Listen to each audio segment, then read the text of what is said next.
So guys PMT का function हम कब यूज़ करते हैं, पीएमटी के फंक्शन के बारे में हम बात करते हैं। पीएमटी का फंक्शन तब यूज़ करना पड़ता है जब हमें कोई पेमेंट निकालनी हो, इंस्टॉलमेंट निकालनी हो, तो हम कैसे निकाल सकते हैं। फॉर एग्जांपल अभी हमें यहाँ पे क्या करना है, हमें मंथली एक पेमेंट निकालनी है और हमारे पास लोन है, हमने एक लिया हुआ लोन की पेमेंट निकालनी है। लोन हमने कितने के लिया, 20 लाख का लोन लिया है और 8.5 पर ईयर के हिसाब से इंटरेस्ट है हमारे पास, और हमने जो इसका टेनोर लिया हुआ 20 ईयर्स का लिया है। तो अभी हमें क्या करना है, हमारी क्वेरी क्या है कि calculate the monthly payment for the loan. ठीक है, हमारे पास आंसर ऑलरेडी हमने निकाला हुआ है। हम देखते हैं इसको पीएमटी फंक्शन हम कैसे यूज़ कर सकते हैं। तो 17,356 रुपीज़ पर मंथ के हिसाब से हमारी इंस्टॉलमेंट आएगी।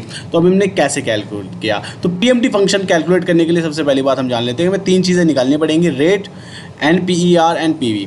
तो सबसे पहले रेट की बात करें, रेट क्या होगा, जो हमारे पास एक इंटरेस्ट होगा, मतलब हमें इंटरेस्ट, NPER मीन्स होता है हमारा the total number of period की, जितने भी, सपोज हमें मंथ में निकालना है, क्वार्टर में निकालना है, ईयर में निकालना है, उसके अकॉर्डिंग अभी हमें क्या करना है, मंथ में निकालना है। तो हम क्या करेंगे, जितना भी हमारा 20 ईयर्स का टेन्योर होता है उसको मंथ्स में कन्वर्ट कर लेंगे। और सेम हमने जो यहाँ पे रेट निकाला तो इस रेट को भी हम मंथ्स के अकॉर्डिंग कन्वर्ट कर लेंगे। And then PV is the total loan amount. So यहाँ पे हमने क्या किया है, अब तो प्रेस करते हैं, हमने क्या किया, 8.5 पर ईयर के हिसाब से इंटरेस्ट है, डिवाइड बाई 12, हमने इसको मंथली कन्वर्ट कर लिया।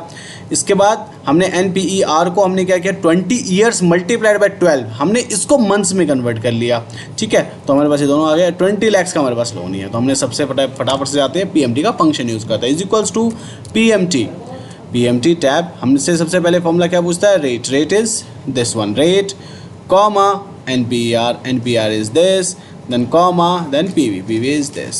The total loan amount is 20 lakhs and the installment is 17,357.46 paisa.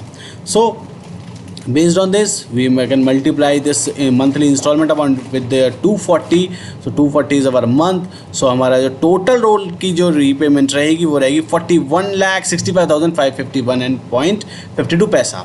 Total interest होगा हमारा 21,65,551.52 पैसा। So we can calculate it very immediately, मतलब हमें अगर कोई लोन की इंस्टॉलमेंट अगर कैलकुलेट करें तो with in a single seconds हम इसको कैलकुलेट कर सकते हैं। So guys, thank you so much for watching this video.